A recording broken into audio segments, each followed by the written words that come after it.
Hello everyone, welcome back to Biologics. This is lecture 5 of Cell the Unit of Life. Cell the Unit of Life के पहले 4 lectures में हमने काफ़ी सारी चीज़ें कंप्लीट कर ली हैं. अब हम लेक्चर 3 से जो हमने डेप्थ पकड़ी आज उसी को हम लोग आगे कंटिन्यू करने वाले हैं. तो चलिए बिना टाइम वेस्ट किए हम लोग चलते हैं आज के पहले टॉपिक पे, जिसका नाम है सेल मेम्ब्रेन.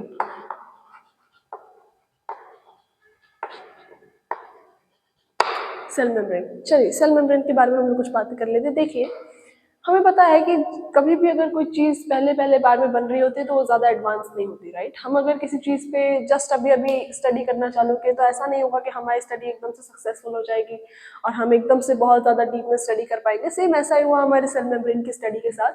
1950s में हमारा इलेक्ट्रॉन माइक्रोस्कोप जो था वो बना और इसके बाद एक्चुअल सेल मेम्ब्रेन की बहुत इन डेप्थ स्टडी की गई. लेकिन उसके पहले भी साइंटिस्ट लोगों को ज़्यादा शांति नहीं थी, तो उन्होंने क्या बोला कि ठीक है यार, आपका इलेक्ट्रॉन माइक्रोस्कोप जब बने तब बने, लेकिन मैं तो अपना केमिकल स्टडी स्टार्ट कर दूंगा अपने सेल मेम्ब्रेन पे. तो यहाँ पे पहली चीज़ लिख लेना ज़रूरी है.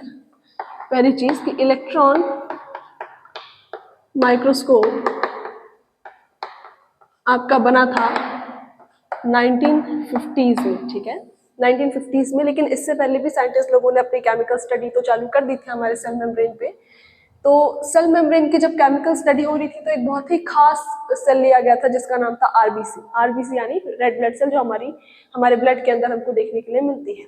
अब आरबीसी ही क्यों, ये क्वेश्चन बहुत ज़्यादा इंपॉर्टेंट है और बहुत ज़्यादा अच्छा इसका रीज़न है. आरबीसी इसलिए क्योंकि देखिए, केमिकल स्टडी में बहुत ज़्यादा चांसेस होते हैं किसी भी कॉन्टैमिनेशन की. तो हमको एक ऐसा सेल चाहिए था जिसमें सिर्फ और सिर्फ सेल मेम्ब्रेन हो, उसमें ना ही कोई न्यूक्लियस हो और ना ही कोई ऑर्गेनेल हो. तो हमारा जो एक मैच्योर आरबीसी होता है, it lacks any nucleus and any other organelle, इसलिए हमने आरबीसी को लिया था हमारी केमिकल स्टडी के लिए. तो हम लिख लेते हैं chemical study was done on RBC. क्यों, रीजन भी लिख लेंगे. It mature RBC lack nucleus and other organelles. अब ऐसा क्यों, इसके बारे में तो हम लोग आगे एक चैप्टर है जिसका नाम है बॉडी फ्लूइड्स एंड सर्कुलेशन, उसके बारे में चर्चा करेंगे इस पर्टिकुलर चीज के बारे में कि ऐसा क्यों, आरबीसी ऐसा क्यों करता है, एक मैच्योर आरबीसी में ये दोनों चीजें क्यों नहीं होती. इनके बारे में हम आगे बात करेंगे, लेकिन अभी फिलहाल हम बात करते हैं सेल मेम्ब्रेन के बारे में. तो इस पे हम लोगों ने क्या की थी, एक केमिकल स्टडी की थी हमारे आरबीसी पे, जिससे हमको पता चला था कि हमारे जो सेल मेम्ब्रेन है, हमारी जो सेल मेम्ब्रेन है, स्पेसिफिकली अगर मैं ह्यूमन आरबीसी की बात करूं, आरबीसी की बात करूं, तो ये दो चीजों से मिलकर बनी हुई रहती है, मेड अप ऑफ, या फिर आप लिख सकते हो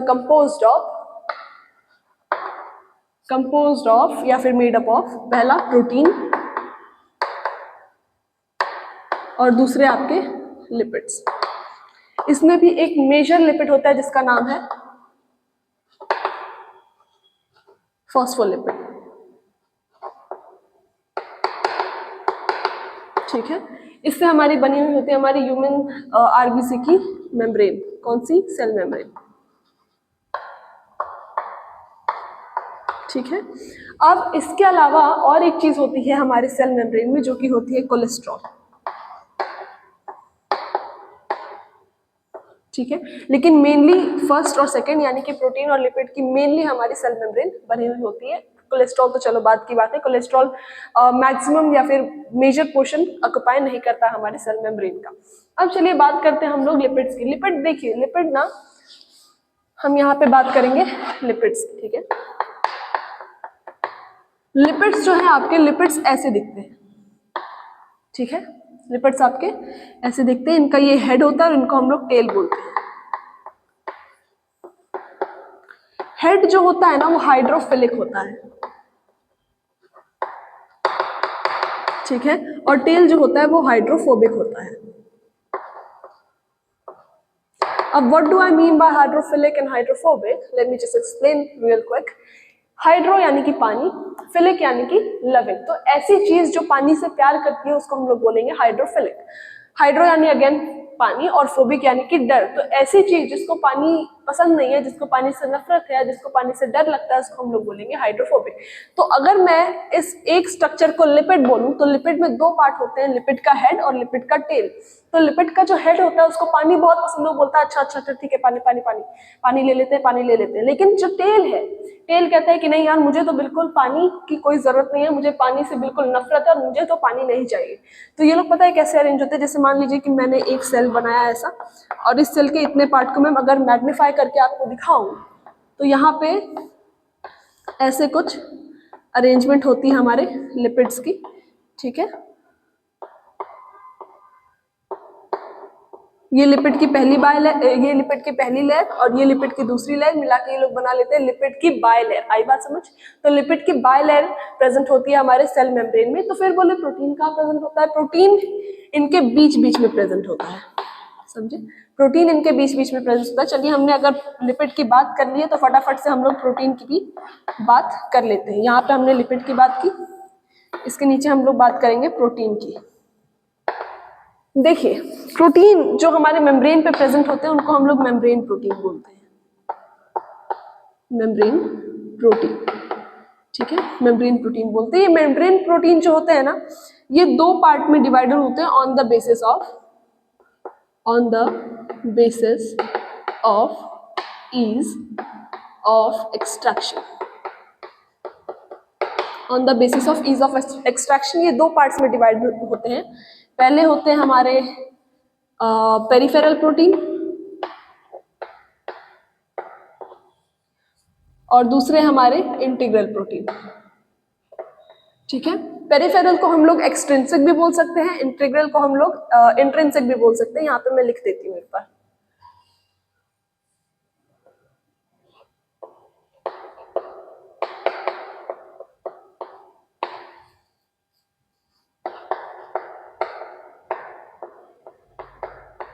ठीक है, पेरिफेरल को एक्सट्रिंसिक बोल सकते हैं, इंटीग्रल को।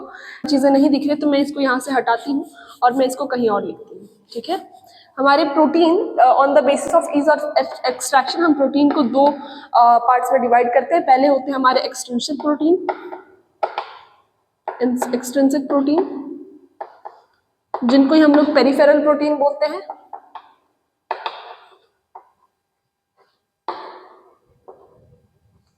और दूसरे होते हैं हमारे इंट्रिंसिक प्रोटीन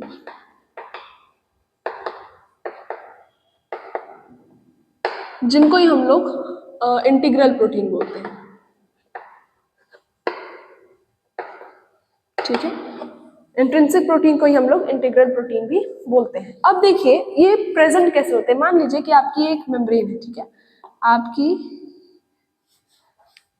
ये मेम्ब्रेन है किसी, ठीक है, मैं इसको बाय लेयर में बनाती हूँ ताकि आपको बार बार याद आता रहे कि लिपिड की बाय लेयर में प्रेजेंट होते हैं आपके मेम्ब्रेन में, ठीक है। यहाँ पे मैं बनाऊंगी ऐसा कुछ। आई होप सबको दिख रहा होगा। अगर किसी को नहीं दिख रहा है तो वो पूछ सकते हैं, और या फिर मैं इसकी फोटो अटैच कर दूंगी, ठीक है। ठीक है, ये मान लीजिए कि मेरे लिपिड की बाय लेयर मैंने यहाँ पे बना रखी है। अब पेरिफेरल प्रोटीन, पेरीफेरी हम किसको बोलते हैं? किसी सर्कल की आउटर लेयर को हम लोग पेरीफेरी बोलते हैं, राइट। तो अगर कोई प्रोटीन यहाँ पेरीफेरी पे प्रेजेंट होगा, ठीक है, यहाँ पेरीफेरी पे प्रेजेंट होगा, यहाँ प्रेजेंट होगा, तो इसको निकालना बहुत इजी है, राइट। इसलिए हमको ईज ऑफ एक्सट्रैक्शन के बेसिस पे हमने एक पेरीफेरल प्रोटीन नाम दिया है या फिर उसको एक्सट्रिंसिक प्रोटीन नाम दिया है। क्यों? क्योंकि इसको निकालना बहुत इजी है। क्यों? क्योंकि ये मेम्ब्रेन की आउटर साइड यानी कि बस लेयर पे, बस पेरीफेरी पे प्रेजेंट होता है, ज्यादा अंदर डीप डाउन बरीड नहीं होता, ठीक है। लेकिन वही अगर हम इंटीग्रल प्रोटीन की बात करें और फिर से मैं अगर एक लेयर बनाऊं लिपिड की, अगर मैं बाय लेयर बना दूं यहाँ पर, तो हमारे जो इंटीग्रल प्रोटीन है वो कुछ ऐसे प्रेजेंट होंगे। आई होप आपको दिख रहा होगा। पार्शियली या फिर फुली बरीड, है ना, पार्शियली या फिर fully buried in the lipid bilayer, यानी कि इंटीग्रल प्रोटीन को निकालना हमारे लिए बहुत हार्ड है। तो हम यहाँ पे लिख सकते हैं हार्ड टू एक्सट्रैक्ट। क्यों? क्योंकि यहाँ पे पार्शियली और फुली बरीड, ठीक है, पार्शियली या फिर फुली बरीड हमारे यहाँ पे प्रोटीन्स होते हैं। यहाँ पे इनको निकालना बहुत ईजी होता है, तो यहाँ पे मैं बोल सकती हूँ ईजी टू एक्सट्रैक्ट। क्यों? क्योंकि present on the periphery of lipid bilayer. ठीक है, अगर आपको यहाँ का नहीं दिख रहा है तो again no need to worry, मेरे पास जगह काफी कम रहती है और मुझे बहुत सारी चीजें एक ही बोर्ड में बतानी होती है, इसलिए ऐसे कुछ प्रॉब्लम आ जाती है। मैं इसकी अगेन फोटो अटैच कर दूंगी, लेकिन आई होप मैंने जितना आपको बताया है यहाँ तक वो आपको समझ में आ गया होगा। एक शॉर्ट आपको रिकैप दे देती हूँ। पहले हमने पढ़ा कि सेल मेम्ब्रेन जो है, सेल मेम्ब्रेन की इन डेप्थ स्टडी कब की गई थी? 1950s के बाद, जब इलेक्ट्रॉन माइक्रोस्कोप हमारा डेवलप हो चुका था। लेकिन उससे पहले भी साइंटिस्ट लोगों को चैन नहीं था, उन्होंने बोला हम तो केमिकल स्टडी करेंगे। किस पे करेंगे भाई? आरबीसी पे। आरबीसी पे इसलिए करेंगे कि आरबीसी जो होती है जब वो मैच्योर हो जाती है तो उसमें सिर्फ और सिर्फ सेल मेम्ब्रेन होती है, उसमें कोई भी न्यूक्लियस नहीं होता, उसमें कोई भी अदर ऑर्गेनल नहीं होता जो कि हमारी केमिकल स्टडी को कॉन्टेमिनेट कर सकता था। ठीक है, अब ह्यूमन आरबीसी की अगर हम बात करें तो वो मेनली दो चीजों से बनी होती है, पहली तो प्रोटीन, दूसरी लिपिड। लिपिड में भी मेजरली फॉस्फोलिपिड से बनी हुई होती है। तीसरी चीज उसमें कोलेस्ट्रॉल भी प्रेजेंट होता है, लेकिन मेजरली दो ही चीजें प्रेजेंट होती है, पहली प्रोटीन और दूसरी लिपिड। लिपिड कैसे दिखती है हमने यहाँ देखा, लिपिड कुछ ऐसा दिखता है। इसमें एक हेड पार्ट होता है, एक टेल पार्ट होता है। हेड जो होता है वो हाइड्रोफिलिक होता है, यानी उसको पानी से बहुत ज्यादा प्यार होता है, और टेल जो होती है वो हाइड्रोफोबिक होती है, यानी कि उसको पानी से बहुत ज्यादा क्या होती है? नफरत होती है, या फिर उसको डर लगता है बहुत पानी से। और ये लोग लिपिड बायलेयर में प्रेजेंट होती है, जिसमें हेड बाहर की तरफ प्रेजेंट होता है, टेल अंदर की तरफ प्रेजेंट होता है, जिससे कि अंदर के साइटोप्लाज्म से टेल बचा रहेगा, और बाहर के एनवायरमेंट अगर वहां पे एयर है, वाटर है, तो वहां से भी हमारा टेल बचा रहेगा, और बाहर के वाटर को या फिर अंदर के वाटर पार्ट को हम कौन फेस कर रहा होगा? उसका हेड, जिसको ऑलरेडी वाटर से बहुत ज्यादा प्यार है, तो वो आराम से उसके साथ एडजस्ट करके रह जाएगा। उसके बाद हम लोग बात करते हैं प्रोटीन की, जो कि अगेन सेकंड मेजर कंपोनेंट था हमारे मतलब सेल मेम्ब्रेन का। ठीक है, तो प्रोटीन हमारे मेम्ब्रेन प्रोटीन जिनको हम लोग बोलते हैं, उनको ईज ऑफ एक्सट्रैक्शन के बेसिस पे हमने दो पार्ट में डिवाइड किया है। पहले हमारे एक्सट्रिंसिक प्रोटीन, दूसरे हमारे इंट्रिंसिक प्रोटीन। एक्सट्रिंसिक को हम लोग पेरिफेरल प्रोटीन भी बोलते हैं, इंट्रिंसिक को हम लोग इंटीग्रल प्रोटीन भी बोलते हैं। नाम से ही पता चल जाता है कि प्रोटीन कहाँ पे रहने वाला है। पेरिफेरल प्रोटीन बायलेयर की पेरिफेरी पे रहेगा, जिसको निकालना बहुत ईजी है। क्यों? क्योंकि प्रोटीन बायलेयर के अंदर नहीं घुसे हुए हैं, बायलेयर के बाहर ही है। ठीक है, मतलब बायलेयर की पेरिफेरी पे जिनको आराम से निकाला जा सकता है। लेकिन दूसरी तरफ आते हैं हमारे इंटीग्रल प्रोटीन। नाम से ही पता चल रहा है कि लिपिड बायलेयर में या तो पार्शियली या तो फुली बरीड होंगे। ठीक है, जिसकी वजह से उनको निकालना बहुत ही ज्यादा क्या होगा? हार्ड होगा। इसकी मैं फोटो अटैच कर दूंगी। आई होप आपको लास्ट स्लाइड समझ में आई होगी। बढ़ते हैं इसी टॉपिक में आगे के कुछ नॉलेज के ऊपर, जिसमें पहली चीज आती है कि देखिए, केमिकल स्टडी तो हो रही थी, लेकिन उसके बाद फिर कुछ इन डेप्थ बायोकेमिकल इन्वेस्टिगेशन आई, जिन्होंने रिवील किया कि देखो यार, आपने बोला कि सेल मेम्ब्रेन जो है उसमें प्रोटीन और लिपिड होते हैं, लेकिन आपने ये नहीं बताया कि कितने होते हैं, रेशियो क्या होता है इनका। तो वो रेशियो हमारे बायोकेमिकल इन्वेस्टिगेशन ने रिवील किया था। तो हम पॉइंट वाइज लिख लेते हैं इसको कि बायोकेमिकल investigation revealed कि हमारा जो सेल मेम्ब्रेन है, ठीक है, हमारा जो सेल मेम्ब्रेन है वो भी स्पेसिफिकली हम ह्यूमन आरबीसी का सेल मेम्ब्रेन की बात कर रहे हैं। ठीक है, ह्यूमन आरबीसी की सेल मेम्ब्रेन की बात कर रहे हैं। इसमें आपके जो प्रोटीन्स होते हैं,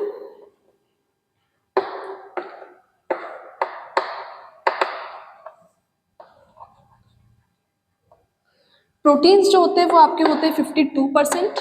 ठीक है, लिपिड्स जो होते हैं वो होते हैं 40%, और अदर जो होते हैं वो 8%। अदर से क्या मतलब है मेरा? प्रोटीन्स जो है वो आपकी 52% है, यानी 100% का अगर हम सेल मेम्ब्रेन समझे तो उसमें 52% जो पार्ट है वो कौन कैरी करेगा? हमारे प्रोटीन। 40% पार्ट कौन कैरी करेगा? लिपिड बायलेयर के फॉर्म में, और 8% पार्ट कुछ और चीजें कैरी करेंगे, जैसे कार्बोहाइड्रेट्स, कोलेस्ट्रॉल, एक्सेट्रा एक्सेट्रा, है ना। अब ह्यूमन आरबीसी क्यों यहाँ पे स्पेसिफाई किया गया? इसलिए क्योंकि अगर हम बात करते हैं ह्यूमन बॉडी में कुछ अलग अलग सेल्स की, तो उनमें रेशियो जो है वो कांस्टेंट नहीं रह जाता, वो वेरी कर देता है। यानी कि ये जो रेशियो इन लोगों ने दिया, ये स्पेसिफिकली ह्यूमन आरबीसी के लिए दिया, अगर ह्यूमन में ही आप किसी और सेल की बात करते हैं तो वहाँ पे इस रेशियो का क्या हो सकता है, हमको डिफरेंस कुछ देखने के लिए मिल सकता है। यानी कि जो इन लोगों ने रेशियो दिया है ये कांस्टेंट नहीं है, ये वेरिएबल है। हर सेल के लिए इनका प्रोटीन का अमाउंट अलग हो सकता है, लिपिड्स का अमाउंट अलग हो सकता है, इसलिए इन लोगों ने बताया कि स्पेसिफिकली आरबीसी का ऐसा है भाई, बाकी आप दूसरे सेल का ढूंढ के निकाल लेना। उसके बाद हमारे सिंगर एंड निकोलसन भाई साहब आए।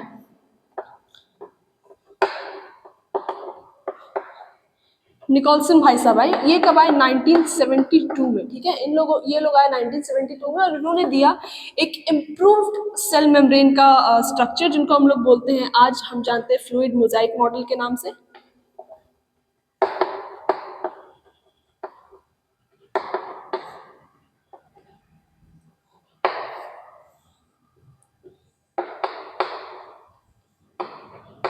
फ्लूइड मोजाइक मॉडल के नाम से। According to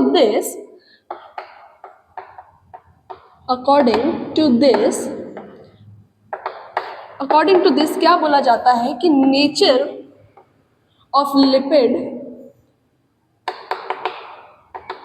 it is quasi fluid.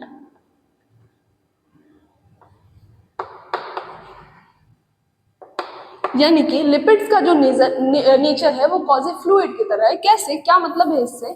इसका मतलब ये है कि लिपिड की जो बायलेयर है उसमें प्रोटीन जो है उसको लैटरली मूव करने की परमिशन दी जा चुकी है, इसलिए हम लोग बोलते हैं कि nature of fluid is quasi fluid like.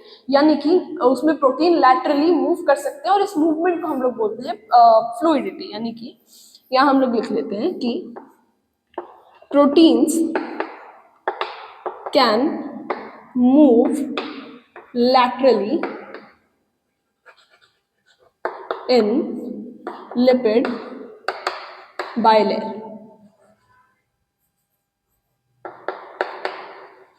ठीक है, प्रोटीन जो है वो लिपिड की बायलेयर में लैटरली मूव कर सकते हैं और इस नेचर को हम लोग क्या बोलते हैं, फ्लूइडिटी। इस नेचर को हम लोग क्या बोलते हैं, फ्लूइडिटी बोलते हैं। कॉजी फ्लूइड नेचर होना क्यों जरूरी है हमारे सेल मेम्ब्रेन का, इस पे जरा ध्यान दीजिए। यहाँ पे मैं लिख देती हूँ, सेल मेम्ब्रेन जो है इसके नेचर जो कि कॉजी फ्लूइड है,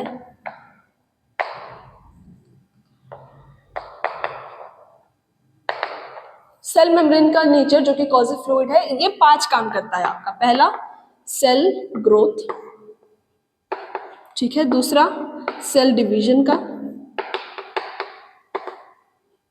तीसरा हमारा होता है एंडोसाइटोसिस। ये क्या होता है मैं आपको बताऊंगी, टेंशन लेने की कोई जरूरत नहीं है। चौथा हमारा होता है फॉर्मेशन ऑफ प्लाज्मोडेस्माटा,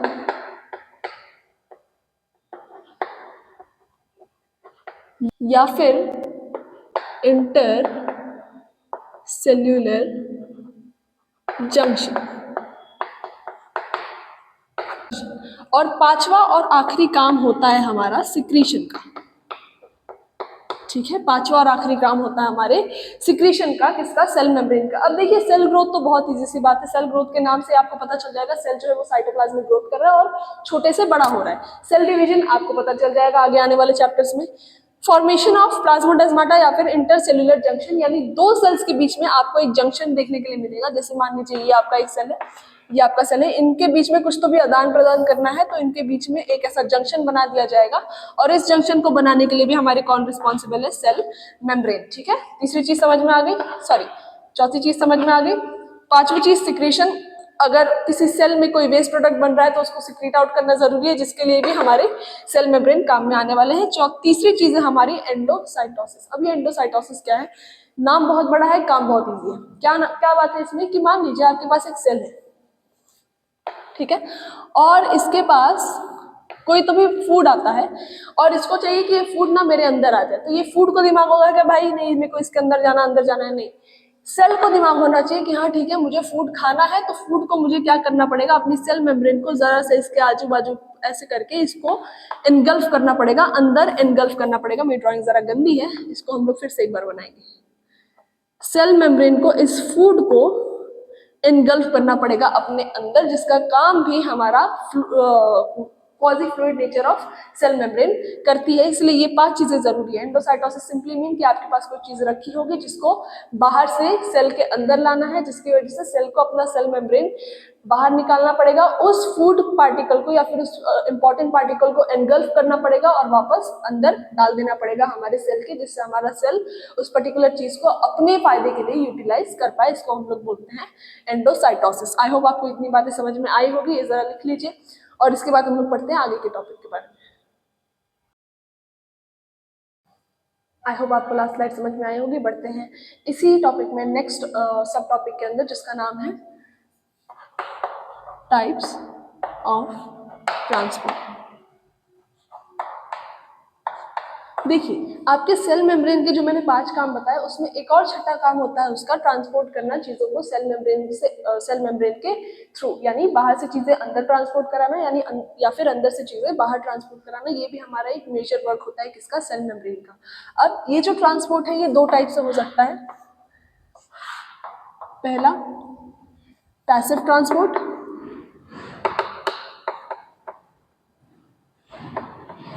और दूसरा एक्टिव ट्रांसपोर्ट। ठीक है, पैसिव ट्रांसपोर्ट की जब हम बात करते हैं, यहाँ पे कोई भी एटीपी का हमको यूटिलाइजेशन यानी कोई भी एनर्जी हमको नहीं देनी होती है, तो नो एटीपी रिक्वायर्ड। ठीक है, यहाँ पे कोई भी एटीपी का रिक्वायरमेंट हमको नहीं होता है। दूसरी चीज, यहाँ पे हाई कॉन्सेंट्रेशन से लो कॉन्सेंट्रेशन चीजें मूव करती हैं। ठीक है, यहाँ पे सब्सटेंस मूव करते हैं, movement of substance from high concentration to low concentration. लेकिन अच्छा ठीक है, इसमें हम लोग बाद में आएंगे। इस पैसिव ट्रांसपोर्ट के अगेन आगे जाके और 2 डिविजन्स आते हैं, जिसमें पहला आता है सिंपल डिफ्यूजन और दूसरा आता है हमारा फैसिलिटेटेड डिफ्यूजन।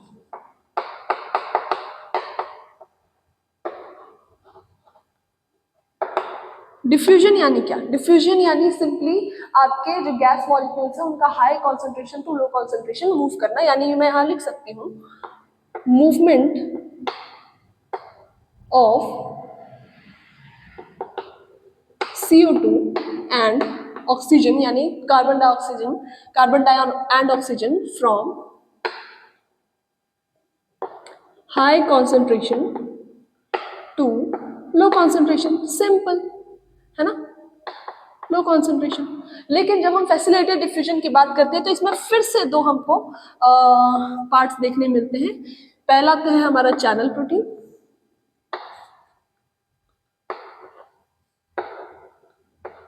और दूसरे हमारे कैरियर प्रोटीन।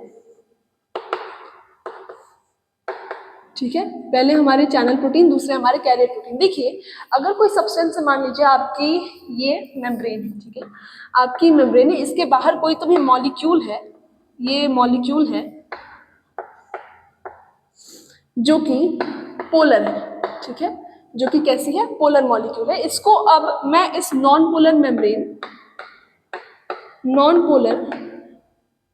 मेम्ब्रेन से पास कराना चाहती हूँ, तो क्या ये पास कर पाएगा अपने आप? नहीं। इसके लिए मैं यहाँ पे क्या लगा दूंगी, एक चैनल लगा दूंगी, जिसके थ्रू ये मॉलिक्यूल इसके अंदर से आके डायरेक्टली सेल के अंदर जाके चला जाए। ठीक है, उसके बाद ऐसा ही कुछ होता है कैरियर प्रोटीन के साथ, लेकिन वहाँ पे चैनल्स नहीं होते, वहाँ पे हम लोग कुछ ऐसे प्रोटीन्स लगाते हैं जो इन मॉलिक्यूल्स को लेके, ठीक है, मान लीजिए ये मॉलिक्यूल यहाँ आके बैठ जाएगा, फिर ये पता है क्या करेगा, ये जाके ऐसे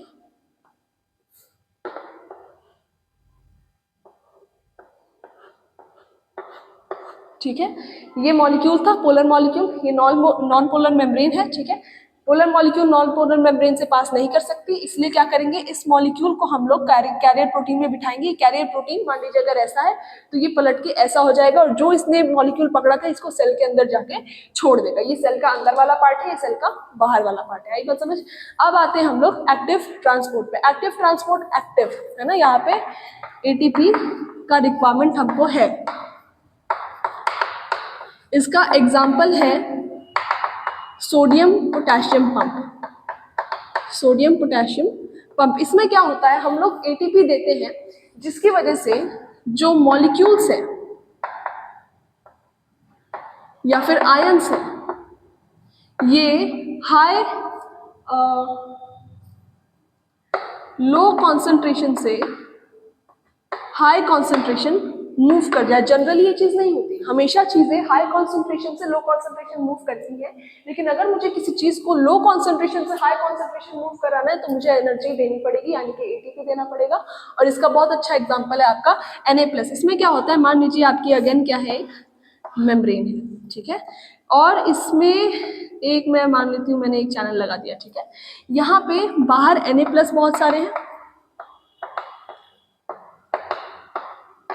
ठीक है, और K+ एक ही है मान लीजिए, और यहाँ K+ बहुत सारे हैं, बहुत सारे हैं, बहुत सारे हैं, बहुत सारे हैं, ठीक है, और Na+ जो है आपका एक ही। आप चाहते हो कि ये वाला जो K+ है ये भी अपने दोस्तों के साथ आ जाए, मतलब कि सेल के अंदर आ जाए, और ये वाला जो Na+ है ये भी अपने दोस्तों के साथ आ जाए, यानी कि ऊपर चला जाए। तो आप एक ATP दोगे जिसकी वजह से 3 Na+ आपके बाहर चले जाएंगे और 2 K+ जो है वो आपके अंदर आ जाएंगे, यानी इन दोनों को आप अंदर ला लोगे और इन तीनों को आप क्या कर दोगे, बाहर छोड़ दोगे।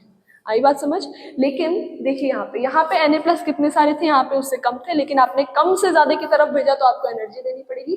Same goes with the K+। I hope आपको यहाँ की चीज समझ में आई होगी, ठीक है। मैं अगेन इसका फिर से एक फोटो आपको आपके लिए अटैच कर दूंगी। अगर यहाँ तक चीजें आपको समझ आई हैं तो बहुत अच्छा, अगर समझ में नहीं आई है तो आई रिक्वेस्ट कि आप लोग मुझसे पूछें कि आपको किस चीज में क्या डाउट है, और अगर ये पूरा लेक्चर समझ में नहीं आया तो आप मुझे बताएं, मैं आपको एक सेपरेट वीडियो, एक वन शॉट वीडियो बना के दे दूंगी इस पर्टिकुलर लेक्चर का। For then, thank you so much. I'll see you in the next lecture, which is lecture 6 of Cell Variant of Life. Thank you.